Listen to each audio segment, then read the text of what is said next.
Hello everybody, my name is Iriarte. Welcome to my YouTube channel. I'm going to talk now about the medial nerve and its ultrasound exploration. Nerves are very important to understand and its anatomy is mandatory because with new transducers we have improved a lot of knowledge about its exploration by ultrasound. And now we can see even very small branches, less than 1 millimeter width.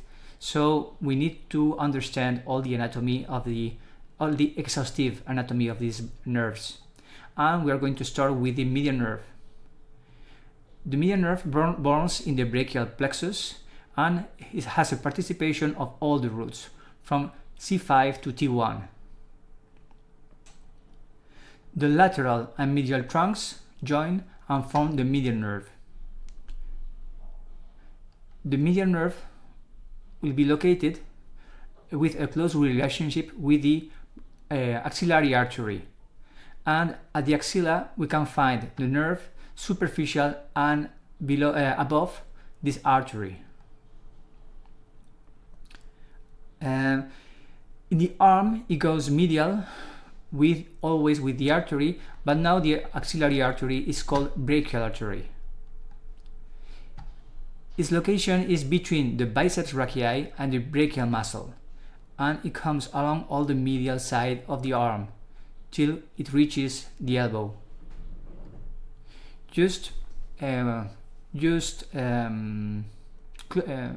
Proximal to the elbow, sometimes there's in 1% of the patients we will find a supracondylar spur located here, and sometimes with a ligament joining this spur to the medial epicondyle. This is the Strather's ligament. And when present, the nerve with the artery pass underneath this structure, and it may be a potential location of problems here. Always check this area if the patient has symptomatology.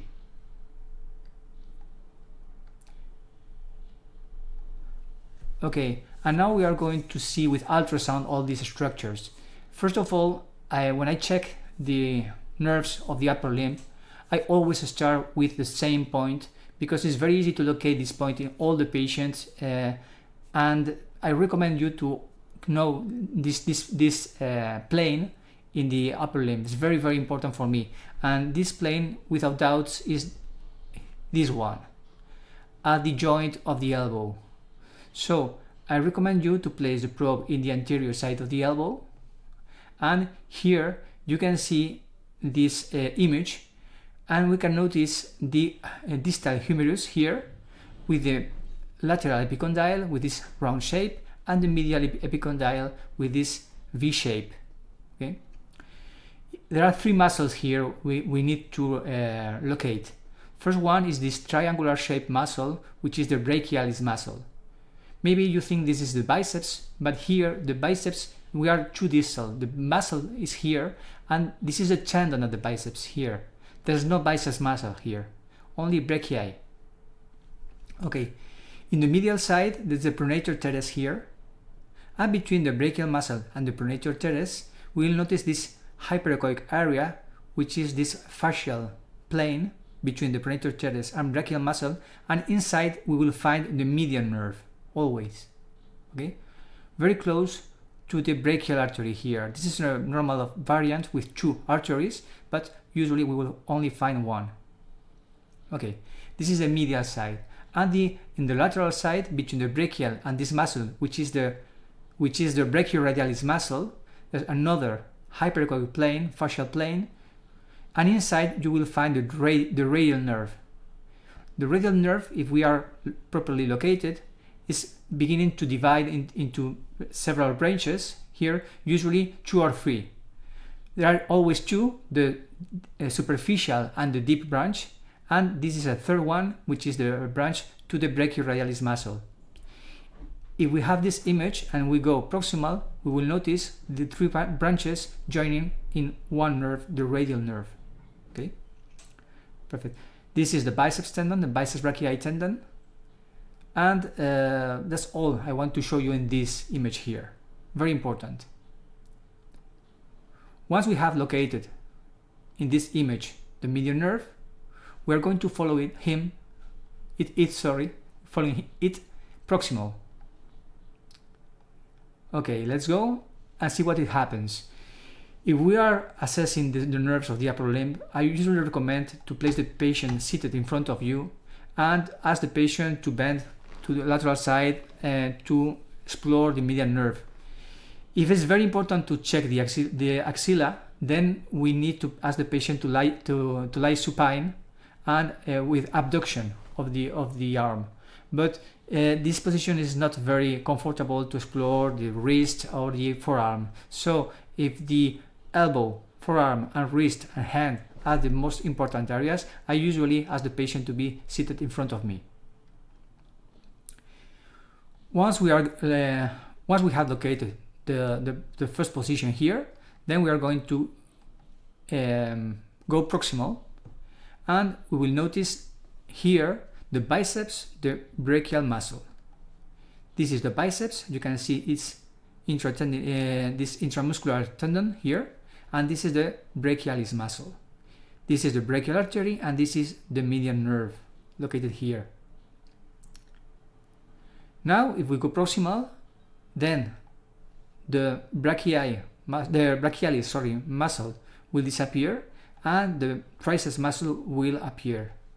This is the biceps, this is the triceps muscle, and this is, I don't know, perhaps this is the origin of the brachialis muscle, surely, because we are too proximal, okay? And this is the axillary artery, and this is the median nerve located in the top of the artery here, superficial. Okay, let's go, and we are going to see now with a video how the nerve goes proximal. We start here at the elbow. Here, this is the median nerve. We go proximal. This is the brachialis muscle. Notice brachialis muscle, tendon of the biceps. Then, as we go proximal, the muscle of the biceps brachii appears here. This is the brachial muscle. This is the biceps muscle. This is the brachial artery and the nerve here. This is the triceps muscle, and this is the beginning of the brachialis muscle. Okay, always the median nerve with the artery. And as we go proximal, notice the position of the nerve superficial to the artery. Now we have the axillary artery here. We are at the axilla here. Okay, and this is the median nerve located superficial. Okay, understood? Okay, let's continue to the next area. The elbow is very important in the median nerve because it has several locations that may compress the nerve. So a very accurate understanding of the anatomy is mandatory. Okay. Once we have passed the arm, in the elbow, the nerve is medial to the artery and medial to the tendon. So we will find the nerve, artery, tendon disposition, location. Okay.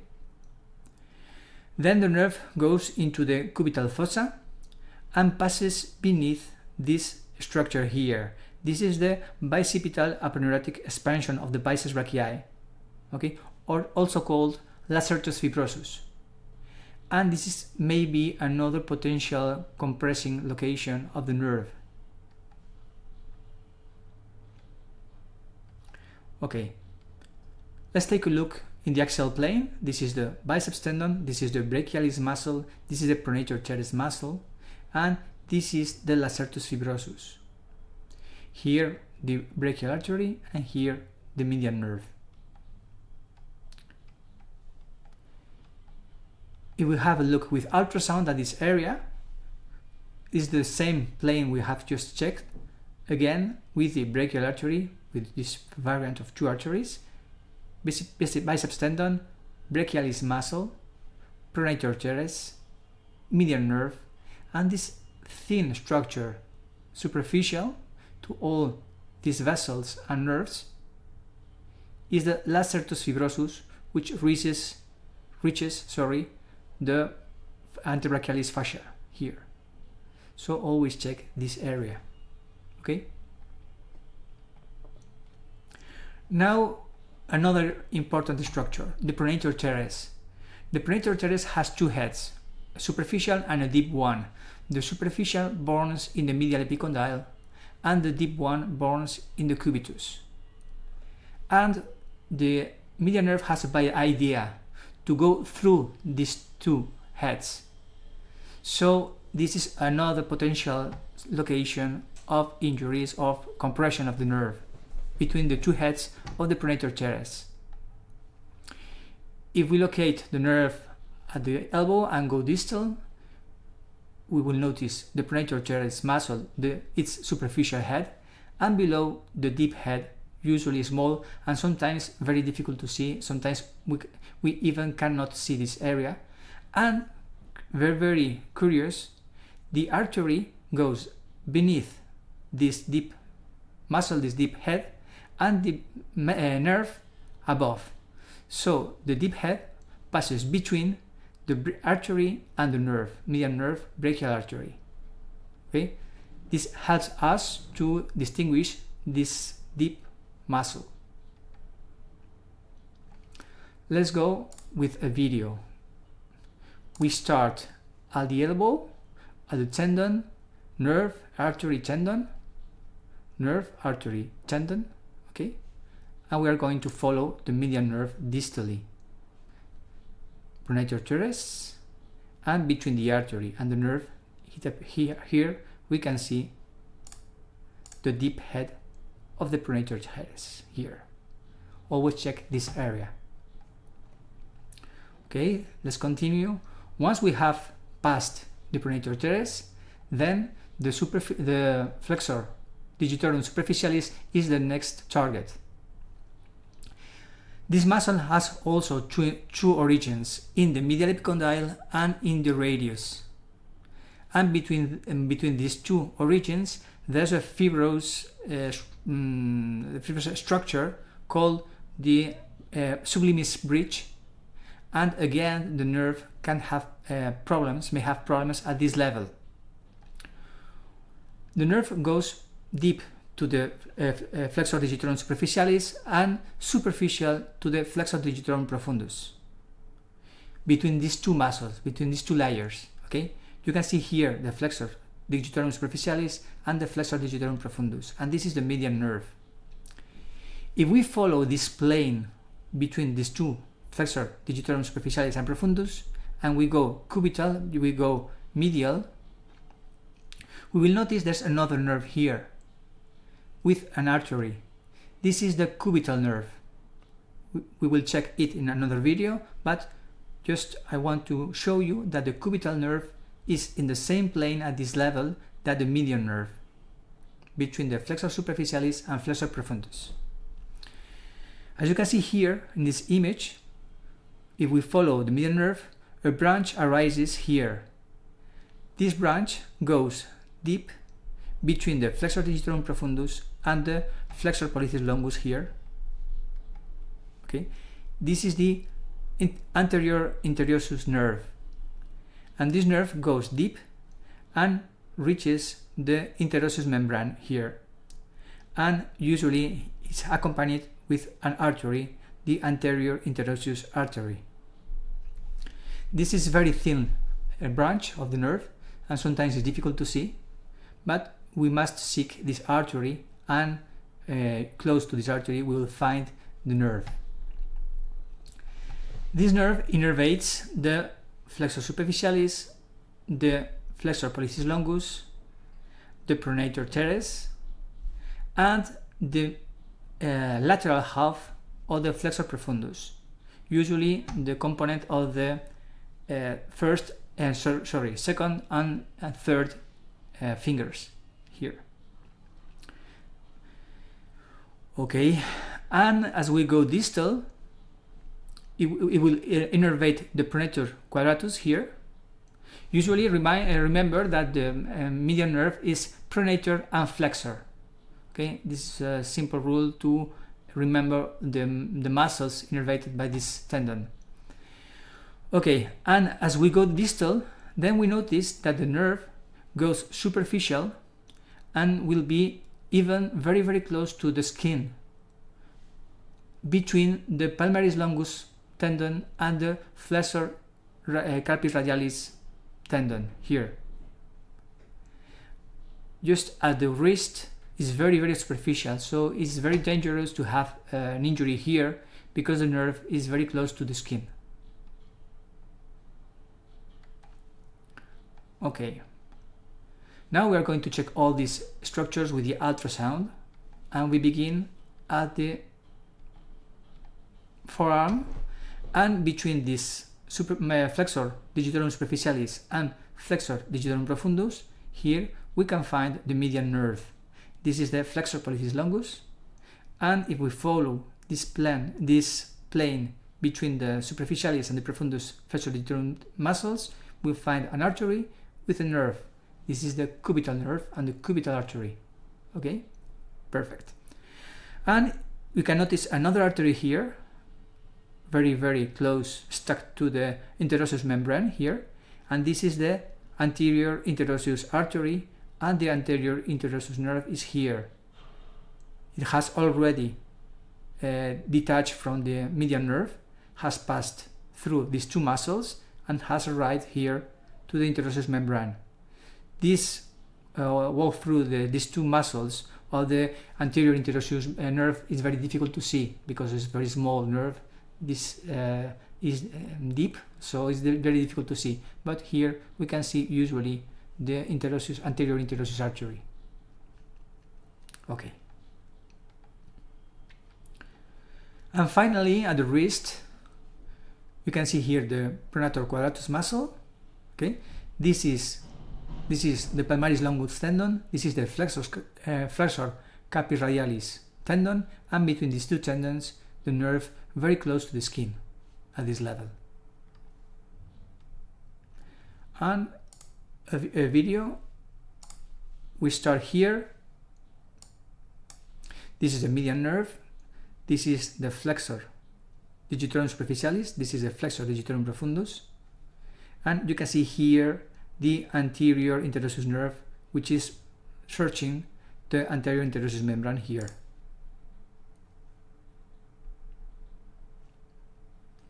Okay, this is the nerve. This is the flexor pollicis longus, and the nerve located between these two planes of the flexor digitorum superficialis and flexor digitorum profundus. Okay, this is the flexor pollicis here.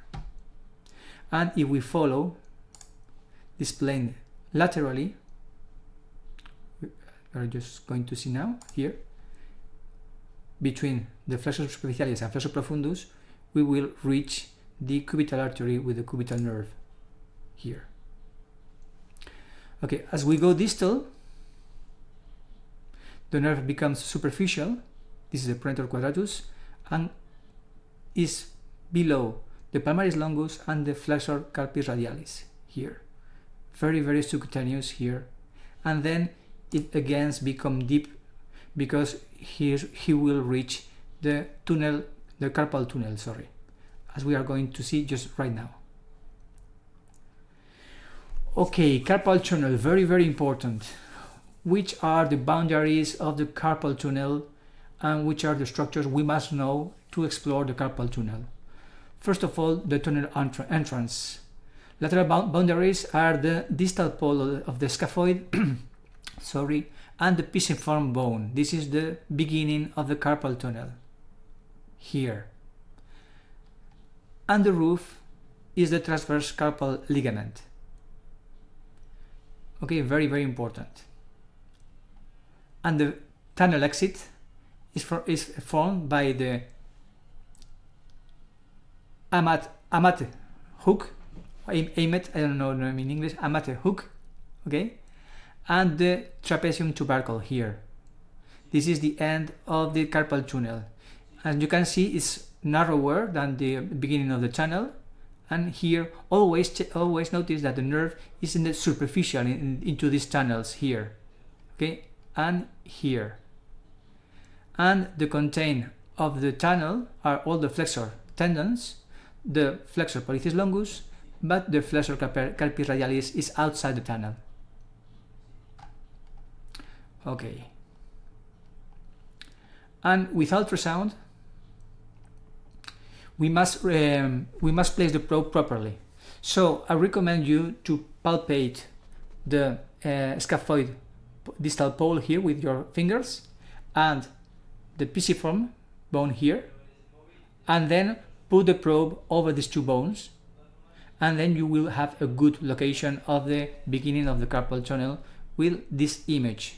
This is the scaphoid, this is the pisiform, and here you can notice the flexor carpis radialis brevis, very anisotropic. This is the transverse carpal ligament, this is the median nerve, just superficial into this structure, and the flexor tendons inside the carpal tunnel. Notice this artery, this is the cubital artery, and this is the cubital nerve. If we go distal, then we'll notice again two bones, the amate hook and the tuberculum of the trapezoid bone. This is the transverse carpal ligament, and again the nerve superficial to this area. It's normal to have a worse view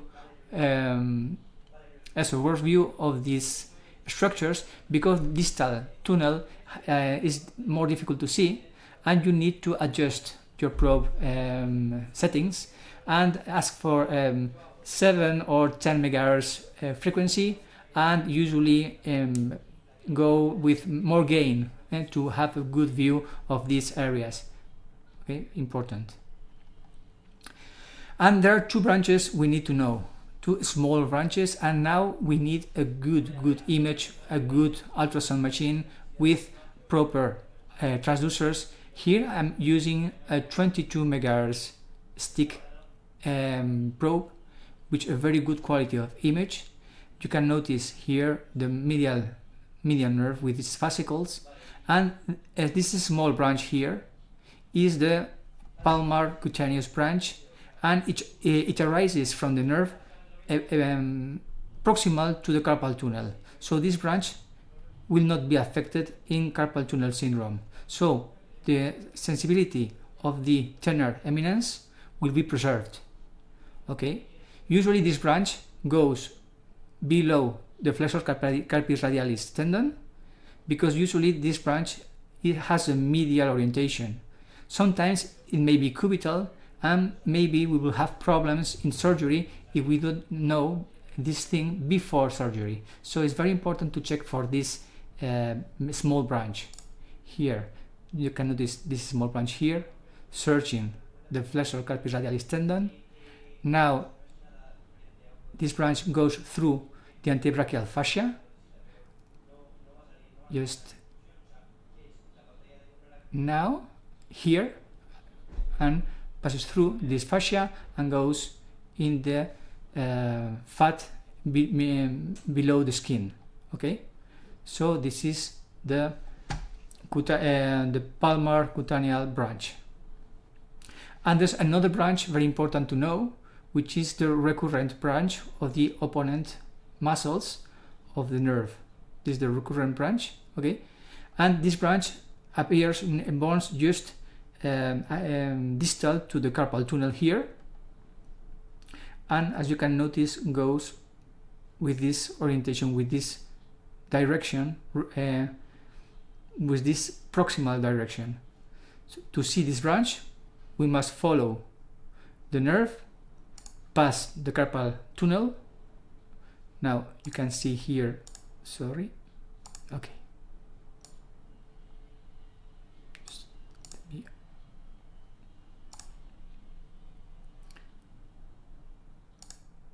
this is the final tunnel here. This is the hook of the amate. This is the cubital artery. This is the nerve, and the trapezius is here. Okay, here the tubercle of the trapezius. So we are in the final tunnel, and here you can notice, okay, this small branch which appears here and goes as we go. First I'm going distal, and once I notice this branch I go again proximal to follow this branch. Okay, so excuse me, the branch appears here, and now we are going proximal, okay, distal, proximal, and you can notice distal again and proximal. You can notice here the branch going into the muscles of the tenar eminence. Okay, very important, these small branches. Okay. What about motor innervation of the hand? I usually made my own rule to remember these muscles and this innervation, and I can tell you that all the hand muscles belong to the cubital nerve, except the tenar eminence. Okay? Okay. All the muscles of the tenar eminence belong to the median nerve, except the deep head of the flexor pollicis brevis, which belongs to the cubital nerve. Okay? And finally, the unique muscles that are not inside this rule are the lumbricals. Lumbricals, they share muscles. So the first and second lumbrical are belong to the median nerve, and the third and fourth belong to the cubital nerve. And that's all you need to know about the innervation of the motor innervation of the muscles of the hand. Okay? And finally, the sensory innervation is easier, and the first, second, third, and the radial side of the fourth fingers are innervated by the median nerve. The dorsal aspect of these fingers belong to the radial nerve, except the distal part of the second, third, and radial side of the fourth, which belong to the median nerve. Okay, and that was all. I hope you find it useful. It's difficult to explain such complicated structures in an easy manner, but I try. Okay, and just practice with your patients, with yourself, and try to find all these branches, all these structures, and you will find it very useful. Thank you very much. And remember, if you like the video, check the like, and don't forget to subscribe if you want to be informed about new releases. If you have any doubts, please leave a comment. See you!